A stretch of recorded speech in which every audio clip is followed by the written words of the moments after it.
So, I've owned this bike for 10 years. I mean, that it's just flown by. I can't believe it. Now, what I want to do is give it a 10-year sort of review, like an overview of how I feel about the bike, what's gone wrong with it, if anything, what I've done to the bike, any modifications, anything like that. But also, if you're in the market for a first generation Triumph Explorer, which is what this is a 2012 launch model, I shall go over the handling, the ergonomics of it, how it fits me being 6'3", and so it may sway your decision either way. Okay, so let's have a good look around the bike and have a little chat about it. Alright, so let's start at the beginning. The brakes have been absolutely fantastic, I must admit. The only issue it ever had was it had a sticky piston in one of them, and I just had to pop it out, give it a clean and put it back, and it's been as good as gold ever since. I mean, that was after a spell of not riding it for a couple of weeks, so you know, as you know, with bikes you've got to keep riding them and keep the fluids pumping and all that sort of stuff. This is a new brake disc. Actually they're both new, obviously, because the first one's warped, and that was done probably about a year ago. Actually, I remember it's done in the first lockdown, so they're brand new. Let's see. Yes, the downpipes, they had a crack in the weld and I had to get that replaced under MOT, so that was done. Let's see here, the engine's been absolutely fine, no worries at all there. What have I replaced here? Yes, the exhaust has been replaced. This is an Arrow one, fitted by Triumph and recommended by Triumph, and I must admit it was a really good purchase, because it's a lot lighter and also it gives a better sound, especially when you come off the throttle. It gives it that nice pop, but it's not obnoxious, which for me is quite important. I've put one of those little shock socks around the rear shock to keep all the crud off. That's been good, that's been working well. I know some people don't recommend it, but it's worked for me. Now the rear wheel, it's taken quite a beating, I must admit, and I don't look after this bike or clean it nearly as much as I should do. And you can see the grey paint is starting to chip and it's starting to bubble there, but these things are all fixable. There's nothing terminal going on here, and it's quite sort of rusty inside the hub there as well. So, and you can also see bits of paint chipping off here and there, but generally speaking it does look, especially when you give it a clean and you go over it with a bit of WD-40, it does look really good still. Okay, round the back, let's see. Yeah, the shaft drive has been absolutely faultless, no issues there at all. Yeah, you do have to keep an eye on the coolant, because it did catch me out once before. I had to top that up. And around here, this is the tank bag harness. This mess that I've got going on here, you know about that if you've seen the previous videos. These are a set of clocks I had to replace because the first ones were stolen, and I've just put that on there to stop them stealing this set. Alright, so that's the basic condition of what the bike is in after 10 years and about 36,000 miles. Let's see what I've actually added onto the bike, just as little extras. These came with the bike, but I thoroughly recommend them. The spotlights. I've added a slightly taller touring screen to what came with the bike. Because of the height that I am, I just needed something a little bit taller to take the buffeting away. A little GoPro mount there at the front. Let's go to the bars. I've added a RAM mount for GoPro there. This is my Powerlet heated grips and gloves wireless controls. This is the quad lock wireless charger, very handy. And that's the new high power USB output. That's a great bit of kit, but what I want to do is put that onto this RAM mount up here, just so it's not in the way of the clocks. I put these on. These are made by Tech Spec, and they still make them, and they're really good. They protect the tank and they haven't come loose or anything. They're on there and that's it, they're done. and they look really nice. I think they really go well with the bike. The tank harness was there as well, comes in very handy when you've got the tank bag. Just clip it in there, and it's got a magnet which attaches to that bit. Very, very handy. Yes, like I mentioned, the exhaust, that's an added extra that I got done. You can actually get those from, I think it's called triumphworld.net, and you can find a lot of these exhausts for the first generation Triumph Explorer quite cheap. I'll definitely check that out. This is the Touratech rack. So basically the first one ended there, so although it doesn't seem a lot, I can get my massive North Face bag going from sort of about, hangs over a little bit from about there to there, and that's enough for my camping. That's the thing I like about this bike. If you want to put on the panniers, you can do, but when you take them off, you don't have that massive like metal scaffolding that you have on the GS, which I do not like that look. So this is a lot more slick, kind of slick and streamlined. I really like that. Cargo net is always on here.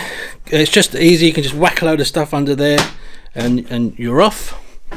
Another GoPro mount at the back just in case. Let's see, this is the outlet for the heated jacket. What else extras? Oh yes, good old grip puppies. I would definitely recommend these on these bikes if you've got big hands like me. I don't know whether it's with all new manufacturers or all new bikes from the manufacturers, but the grips I find are just way too narrow, and I like to pad them out a bit with a grip puppy. Good stuff. Alright, let's see, is that it? Yeah, so that's all the modifications that I've done. Let's have a little chat about how it feels to ride and the ergonomics. Let's have a look. Alright, let's get on this big fella. Alright, now, despite this bike's size, the handling is one of the best handling bikes I've ever owned. I must admit, despite its girth and its length and its weight, you can hustle in and around London traffic no problem. It really does help you when you're filtering. I mean, it's quite a wide bike, so if I'm filtering through traffic and I can see bikes behind me, especially mopeds, I just let them go past. I just let them go, because there's no way I can get through all the gaps with this bike, especially with the wing mirrors on vans. I'm at perfect wing mirror length here, so you know I have to watch out for that.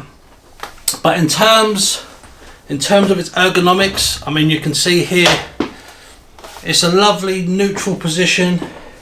I've got 4 feet on the floor here. Now remember, I'm going to give you a side shot in a second.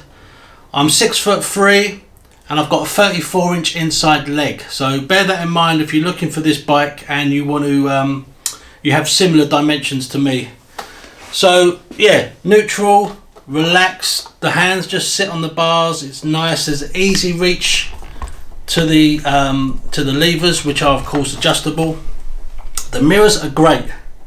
Now the last Triumph I rode, which was the Street Twin, I believe it was, dreadful mirrors, dreadful. But these, you can see, obviously this is wider than that bike, but you can see a lot more where you need to see it, not, you know, right there or right over there. It has to be here, you know, where stuff is pulling up on you. So mirrors are great.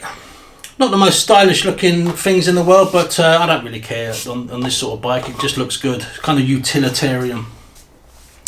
The screen is great. I mean, to be honest, it could be, for my height, do being a little taller. It is adjustable, but to be honest, it's at its highest setting, so I'll just leave it at that. And you do get a bit of buffeting on the helmet, but it's not too bad, to be honest. It's not massively uncomfortable or noisy for that matter. So, like I said with the brakes are lovely. They've only let me down that one time with the sticky piston, like I said. But since then they've been fine. I always put EBC pads in them, front and rear. And they really do a fantastic job. The rear one as well, slightly more spongier than the front.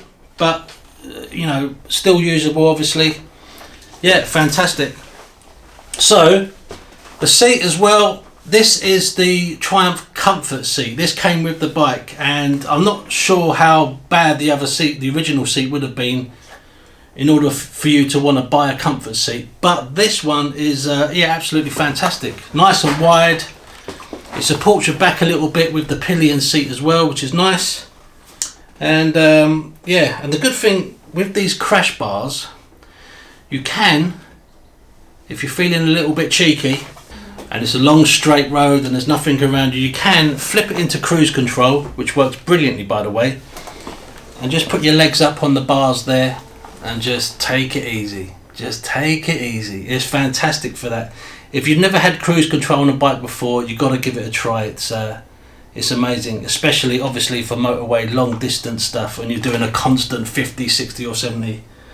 Yeah, really good. So alright, so let's talk about the negatives, what I don't particularly like about this bike. First of all, like I said, the grips were way too thin for me. They're way too narrow, and they really, you know, they really apply a lot of pressure on the palm of your hand. At least it did for me. It might be different for you. These are quite subjective things to complain about. But that would be the first thing I would do, and which is what I've done, and that is to put grip puppies onto the grips. They do a fantastic job, and they take away what little vibes are going through the bars as well. The second thing I dislike is the lightness of the throttle. It's really, really light. Especially the bike I had before this was a VMAX 1700 second gen muscle cruiser, and it had a, you know, heavy throttle on it. When I went to this, it was like, oh my god, it would catch you out. You go over a speed bump and the slightest pressure on your wrist would make it surge forward. I'm used to it now, and I'll probably struggle going back to what would be a sort of normal throttle response. But yeah, it's absolutely fine. It's just very, very light, so you have to be careful. So bear that in mind, depending on what bike you're going from. If you're coming to this bike, fueling is absolutely fine, no problems at all. Stoppy starty, slow moving traffic, just feather the clutch a bit. There's no I don't think I've ever stalled this bike, to be honest. It's been absolutely superb. Nice and smooth in the low rev range, and then when you give it a bit of welly, it surges forward. You've got a nice surge of power there. It's not gonna set the world on fire, the performance of this bike, but it is as fast as you need it to go, if you know what I mean. You can get a hustle on in this bike. You're not going to beat any sports bikes, obviously, but you can stick a load of luggage on the back with the panniers and a pillion, and you can get down to the south of France in absolute comfort. And for me, that's all I need it to do, you know, that's all I need. So yeah, it's been great. What else do I dislike? That's kind of it, really. Well, the ease in which people can steal the clocks. That's the thing. I mean, Triumph, you know, I had an issue with Triumph about the cost of new clocks and how easy they are to get stolen. That's on a previous video if you want to check that out. But the ease at which they could be ripped off and then just sold on eBay for £200-300 is just ridiculous. Now, one thing I forgot to mention is one of the things that did go wrong with this bike, which happened sort of last year, is the wiring. The whole wiring harness had to get replaced at a cost of over £1,000. That one hurt, let me tell you. It was because initially I couldn't get the low beam, the dip beam, to come on. It was high beam only, and obviously you can't ride around in traffic like that. People are flashing you. So I took it to Triumph, and the bulbs were fine, the switch gear was fine, but they did find a fault in the wiring deeper into the bike where it's sort of burnt out and it's fused onto the other wires. So they basically had to replace the whole unit and the switch gear as well. Like I said, at a cost of £1,000. So that's been the biggest outlay on this bike. I've only just had the steering head bearings done. They were done about 2 weeks ago at a cost of £140 from the guys at Ride DMC down at the road there in Dartford. I shall leave a link down below for those guys if you're interested. But yes, other than that, that is it. So that's the thing. Despite how long I've had this bike, you know, I'd love to get a new bike, but it would be just for the sake of having a new bike. Not because I want to upgrade. You know, it does everything I need it to do, and it does it really well, and it's very rarely let me down. And the longer I own it and the more trips I do in it, especially the longer trips, the more emotionally attached I get to it. And now for me, in the past I've had no problem getting rid of bikes and getting new ones in, you know, there's been no emotion attached. But with this one, because I've had it so long, you know, it would break my heart to sell this thing and, you know, walk out the showroom, give it a look back, see you later buddy. I couldn't. Ideally I'd like to get a new bike and keep this one, but that's money, so, you know. But we'll see. I mean, it would have to be a catastrophic failure on this bike for me to get rid of it and get a new one. So at the moment, yes, I'd love to get a new bike, but I'm happy with this. So common sense tells me just stick with what you know. It does everything you need it to do. All right, so just a reminder, 6'3" in height, 34-inch inside leg. This is how it looks. Bike is upright. There I am on the brake. No problems, no stretch or anything like that. My knee comes well below that line in the tank there, so it fits really nice. This part here deflects a lot of the muck and the wind. So yeah, that's really comfortable. No stretching or anything there. And there's my feet on the floor. Flat footed. Yeah, no problems at all. Nice and neutral, no stretching, not uncomfortable in the slightest. Let's have a listen to this Arrow exhaust.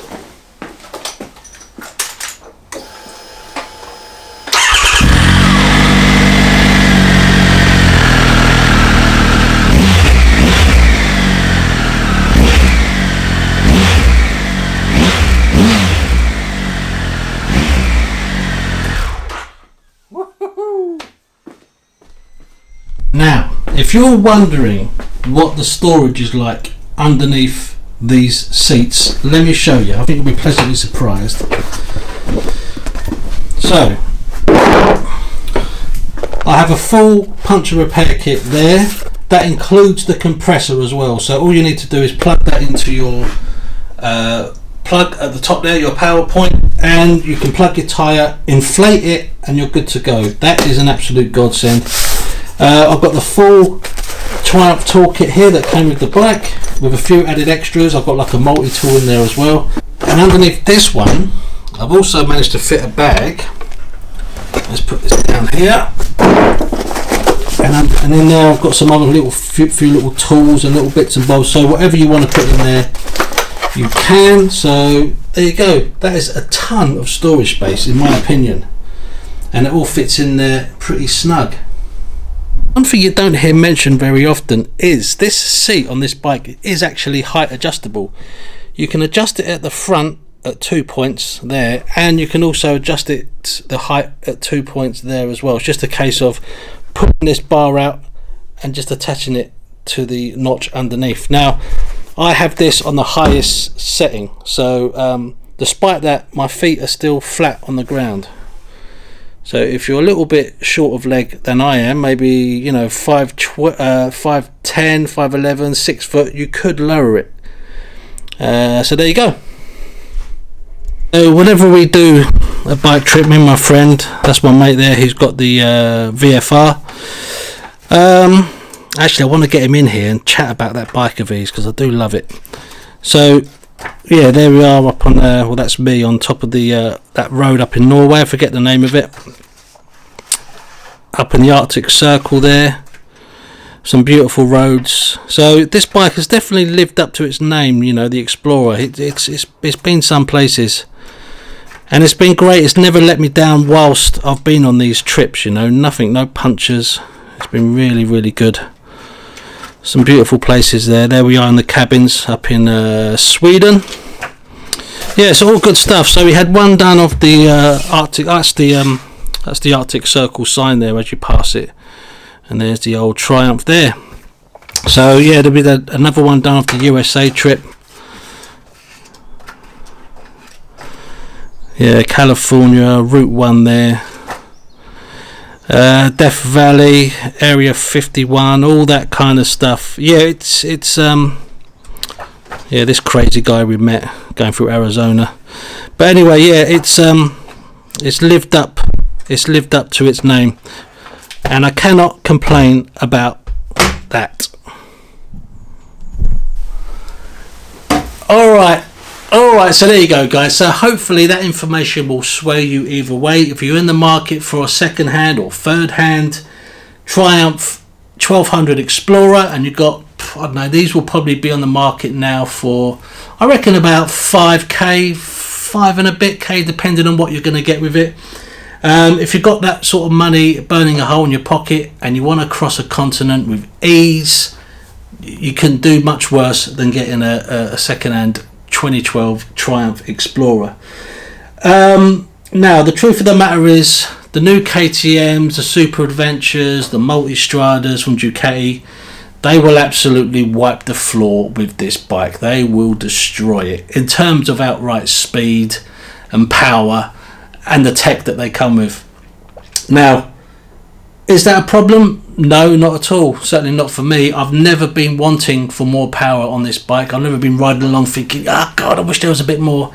It's always done whatever I've asked it to do in absolute no fuss, no drama, and that's kind of all I want really out of a bike. I want it to get me there.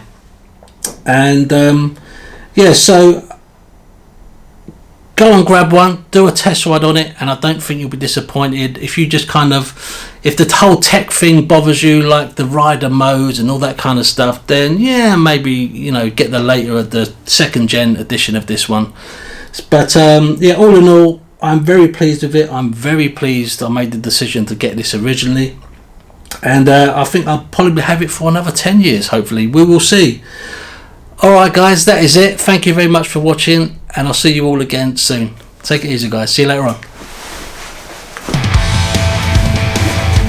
That's the one.